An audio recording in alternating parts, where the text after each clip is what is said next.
अच्छा देखो, अब यहाँ पर हम जो है ना कोर्स स्टार्ट कर रहे हैं वो लेटेस्ट एनर्जी का ना। ठीक है। अच्छा, एक चीज जो मैंने आपको समझाई थी वो एक चीज अपनी जगह है क्या, कि दो जो वो पोर्शन है, एक थ्योरी का और बाकी में बाकी सारी चीजें आ जाती हैं। कैलकुलेशन, रिएक्शन, एनालिटिकल केमिस्ट्री, यानी जो ग्राफ होता है उसको देख के जो है ना चीजें ये प्रिडिक्ट करना, और वो रिएक्शंस वगैरह ना।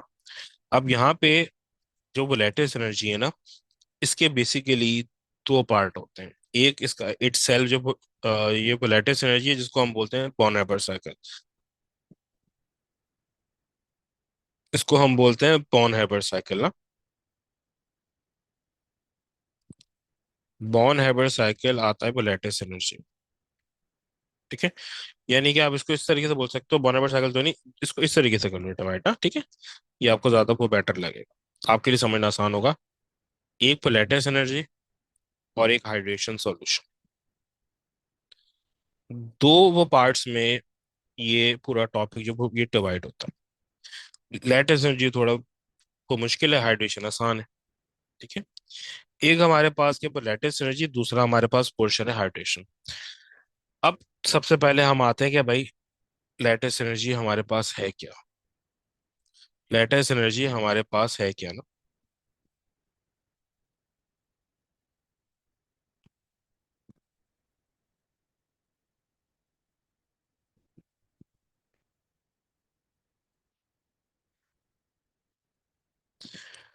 लेटेस्ट एनर्जी हमारे पास होती क्या है, कि जब आप किसी भी गैस आयोन्स को, जब आप किसी भी गैस आयोन्स को कन्वर्ट करते हो सॉलिड आयनिक कंपाउंड में, जब आप किसी भी गैसियस आयन को, जब आप किसी भी गैसियस आयन को सॉलिड आयनिक कंपाउंड में चेंज करते हो यानी कन्वर्ट करते हो, तो जो एंथैल्पी चेंज होता है ना during that process of converting gaseous ion into the solid ionic compound, इसको हम बोलते हैं कि ये लेटेस्ट एनर्जी।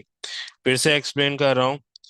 आप किसी भी दो गैसियस आयन को जब आप कन्वर्ट करते हो इनटू सॉलिड आयनिक कंपाउंड, उसमें जो उसमें जो हमारे पास जो एनर्जी चेंज आता है during that process, it is known as latest energy. जैसे हमारे पास यहाँ पर NaCl है, Na+ गैस और Cl माइनस गैस। अब ये दोनों जो है वो कंबाइन हो रहे हैं, कंबाइन होकर बना रहे हैं NaCl सॉलिड। कंबाइन होके क्या बना रहे हैं, NaCl सॉलिड। ये कंबाइन होके क्या बना रहे हैं, ये कंबाइन होके NaCl सॉलिड जो ये बना रहे हैं। अब इस ये जो रिएक्शन हो रहा है जिसमें Na+ गैस Cl- गैस के साथ रिएक्शन करके NaCl बना रहे हैं, इसमें जो एनर्जी चेंज आता है ना उसको बोलते हैं लेटेस्ट एनर्जी। उसको हम क्या बोलते हैं, उसको हम बोलते हैं latest energy.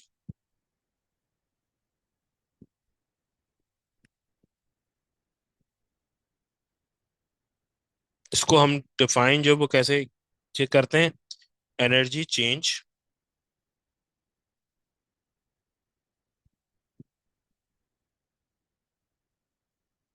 When 1 mole of solid ionic compound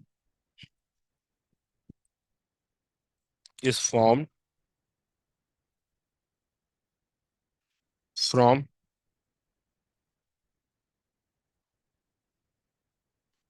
gaseous ions,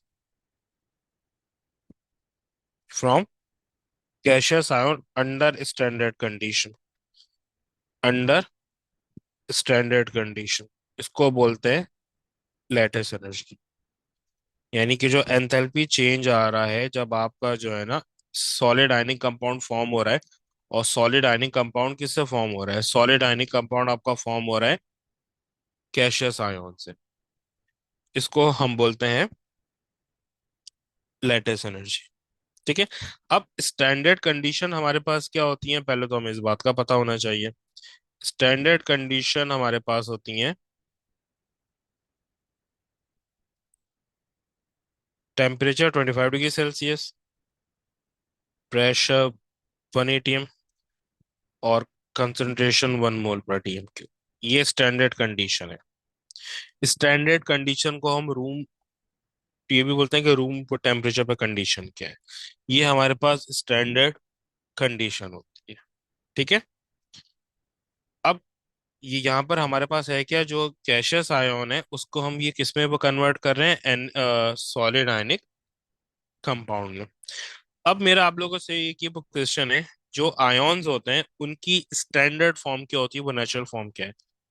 जो हमारे पास आयन्स हैं इनकी नेचुरल फॉर्म क्या होती है, और ये आयन बनते कैसे हैं, यानी कि इनकी स्टेट क्या है, आयन्स की नेचुरल स्टेट क्या है, ये आप में से कोई बता सकता है।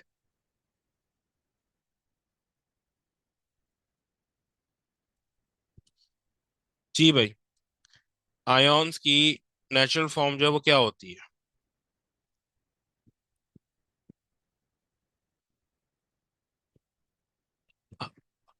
बताओ भाई।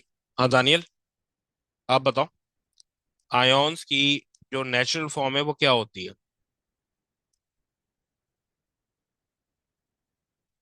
सॉलिड होती है, लिक्विड होती है, वो गैस होती है, वो क्या होती है। आयन्स की जो नेचुरल फॉर्म होती है वो सॉलिड होती है, लिक्विड होती है, या वो गैस होती है।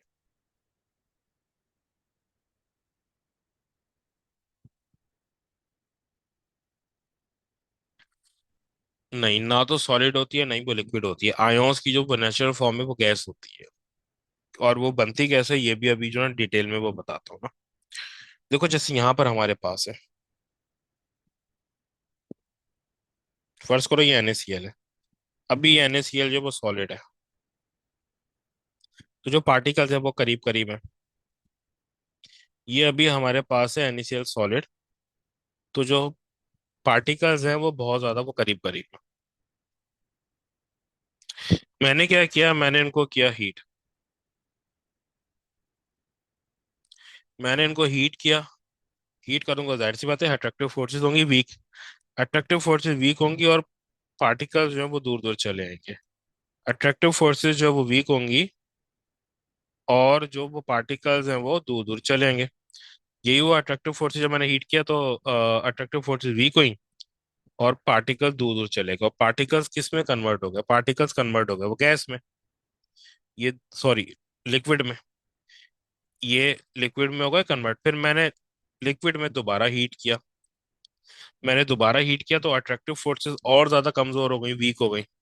तो ये पार्टिकल्स जो होते हैं ये और ज्यादा दूर दूर चले गए, इनका बहुत ज्यादा आपस में डिस्टेंस जो वो बढ़ गया। ये एक दूसरे से बहुत ज्यादा दूर दूर चले गए ना। ये अब मेरे पास बन गए वो गैस में, लेकिन मैं फिर भी हीट कर रहा हूँ। अब होता है क्या है, जो गैसियस फॉर्म में जो इंटरमॉलिक्यूलर फोर्सेस होती हैं, जो जो अट्रैक्टिव वो फोर्सेस होती हैं, वो अपनी वीकेस्ट वो फॉर्म में होती हैं।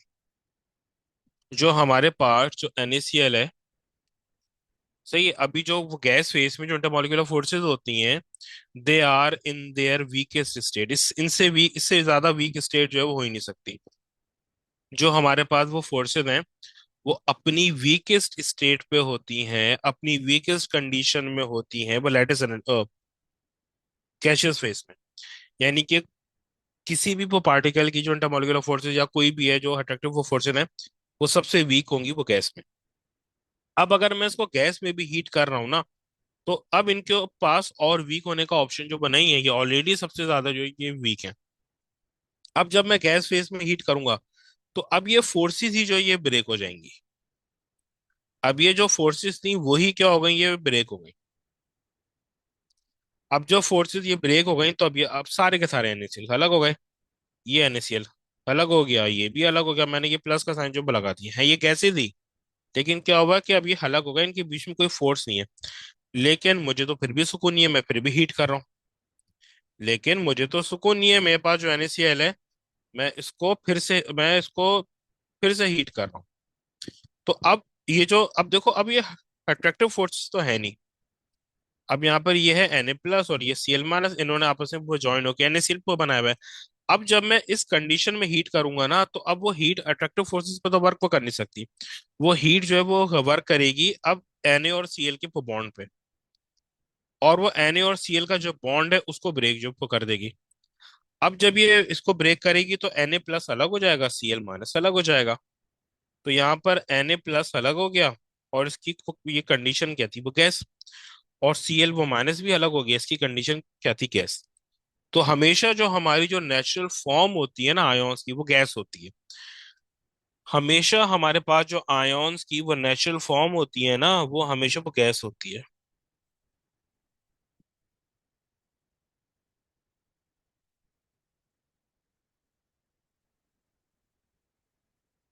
हमारे पास क्या होती है, जो नेचुरल होती है फॉर्म, वो क्या होती है, वो गैस होती है। सही। तो इस तरह से अगर आप देखो तो यहाँ पे हम कहाँ पे थे, सॉलिड आयनिक वो कंपाउंड पे थे। हम उसको नीचे वो करते करते करते करते वो कहाँ पे लिया है, गैसियस आयन में तक लिया है। यानी कि हमारे पास ऊपर क्या था, सॉलिड आयनिक को कंपाउंड था। हमारे पास ऊपर क्या था, एक सॉलिड आयनिक को कंपाउंड था। ठीक है, यानी NaCl था ना। उसको हम जो है वो हीट को करते गए, वो करते गए यहाँ तक कि वो गैसियस आयन में चेंज हो गए। तो अब यहाँ से दो चीजें हमारे पास आई। एक, कि जो आयोन्स की वो नेचुरल फॉर्म होती है वो गैस होती है। एक, जो आयोन्स की नेचुरल फॉर्म होती है वो गैस होती है। अब जो हमने यहाँ पे ये प्रोसेस किया है ना, प्रोसेस हमने क्या किया है, सॉलिड आयनिक को कंपाउंड को हम ये ब्रेक को वो करते गए, हीट को देते गए, और वो गैसियस आयन में चेंज हो गया। वो किस में चेंज हो गया, वो हमारे पास ये गैसियस आयन में जो वो चेंज हो गया। अब अगर मैं यही काम उल्टा वो कर दूं ना, यही काम मैं उल्टा कर दूं, तो इसी को तो बोलते हैं लैटिस एनर्जी। यानी मैं गैसियस आयन से वापस ऊपर सॉलिड आयनिक कंपाउंड पे चले आऊं, मैं गैसियस आयन से वापस ऊपर सॉलिड आयनिक कंपाउंड में चले आऊं, इसको बोलते हैं लैटिस एनर्जी। यानी कि इस प्रोसेस में जो एनर्जी वो लूज होगी ना, लूज या गेन होगी, उसको बोलते हैं वो लैटिस एनर्जी। यानी कि gaseous ion to solid ionic compound, यानी कि यहाँ पर जो हमने ये प्रोसेस पूरा चला है, इस पूरे प्रोसेस को अगर मैं उल्टा कर दूं ना, इस पूरे प्रोसेस को अगर मैं ये उल्टा कर दूं, तो इसको हम बोलते हैं लैटिस एनर्जी। यानी कि मैं पहले गैसियस आयन से एक कंपाउंड बनाऊंगा, फिर होते होते वो सॉलिड आयनिक कंपाउंड की तरफ जो ये हो जाएगा। यानी इतनी सारी डिफरेंट एंथैल्पीज इन्वॉल्व होती हैं। इसके अलावा और मल्टीपल एंथैल्पीज इन्वॉल्व होती हैं इन लैटिस एनर्जी। ठीक है। तो लैटिस एनर्जी की बेसिक डेफिनेशन क्या है हमारे पास, कि जब मैं, आपने जो ये चीज जो है याद रखनी है, कि जब मैं गैसियस आयन को सॉलिड आयनिक कंपाउंड में चेंज कर दूंगा, जब मैं गैसियस आयन को सॉलिड आयनिक कंपाउंड में चेंज करूंगा, तो उसको जो एनर्जी चेंज होंगी during the conversion of gaseous ion to solid ionic compound, उसको बोलते हैं ये लैटिस एनर्जी। जैसे हमारे पास यहाँ पे Na ये प्लस गैस है, और ये Cl ये वो माइनस गैस है। ये किस में चेंज हो रहा है, NaCl वो सॉलिड में। So energy change when 1 mole of a solid का compound is form from gaseous ion under standard condition से। अब ये जो लैटिस एनर्जी होती है ना, ये नेगेटिव होती है, ये एक्सोथर्मिक होती है। लैटिस एनर्जी जो है वो हमेशा क्या होती है, एक्सोथर्मिक होती है, यानी नेगेटिव होती है। अब कोई ये मुझे बता सकता है कि ऐसा क्यों है, लैटिस एनर्जी वो नेगेटिव क्यों है। बहुत आसान चीज है, ये चीज आप पहले वो करके आए हुए हो। ये कोई बता सकता है मुझे कि भाई जब मैं NaCl को वो कन्वर्ट कर रहा हूँ, Na+ गैस और Cl- गैस को जब मैं NaCl सॉलिड में वो कन्वर्ट कर रहा हूँ, तो ये हाईली एक्सोथर्मिक होता है। इसको हम बोल सकते हैं कि ये हाईली एक्सोथर्मिक है। ऐसा क्यों है, कोई बता सकता है। सिर्फ इक्वेशन को देखोगे तो आपको समझ में ये आ जाएगा कि क्यों हाईली एक्सोथर्मिक है।